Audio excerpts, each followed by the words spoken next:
So in this lesson, we're looking at essays, and we're going to do some more essay practice families. There's going to be a whole series of these on various topics on how to write the essay. So you're going to remind myself how to write a sociology essay, and to understand how I must do it, the plan, the stages you must go through, and to get these skills clear in my head. Yeah, we can go this over and over again until you've got it clear in your head. Oh yeah, I must do this, then this, then this, then that. So, let's start off with the title. Discuss how far sociologists would agree that every single essay starts with those 7 words. The symmetrical family theory is an accurate picture of families in contemporary Britain. So the first thing you've got to do is, what am I being asked? You're being asked, would sociologists agree that the symmetrical family theory is true today in Britain?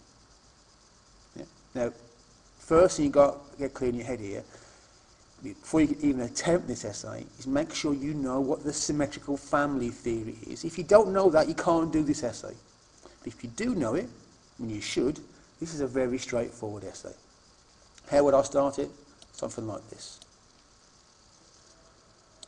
Some sociologists, so discuss how far, so some sociologists would agree that the symmetrical family theory is an accurate picture of families in contemporary Britain. Yeah, so the first sentence, you're sort of restating the question and saying some. You're answering the question, I'm saying some would agree.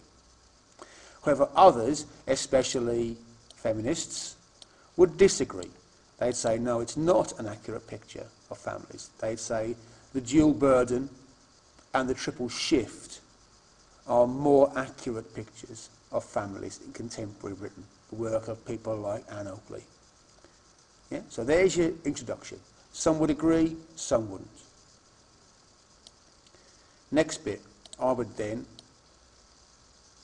explain what the symmetrical family theory means. So symmetrical family theory states, and then I would explain it. It's about people sharing the domestic duties and childcare. They're doing, the men and the woman, the man and woman, the husband and the wife, sharing the cooking, the cleaning, the shopping, the childcare. That's the symmetrical family theory. So a paragraph explaining it with examples. If I wanted to get a good grade, I'd talk about the theoretical underpinnings of this. So this theory appears to come from the consensus and functionalist schools of sociology, the ones that look for agreement, everything working nicely together like a big machine or different parts of the human body, if you're using the biological analogy. So this theory appears to come from the consensus and functionalist schools of thought. Then I'll go on and say, however, other sociologists, conflict people, feminists, would say no.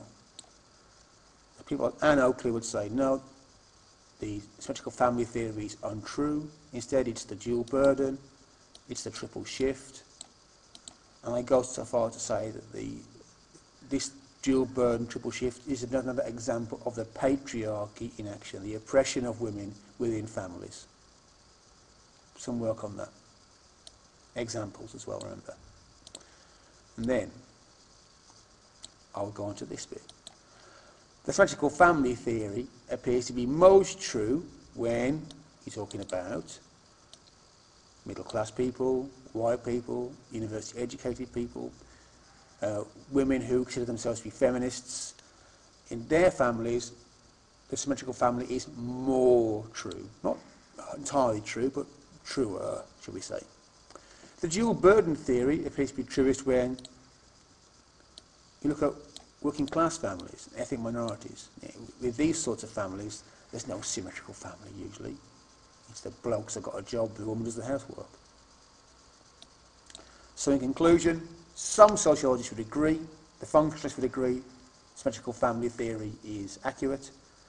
Other sociologists, feminists, would disagree. And that's how you'd put together an essay on this topic.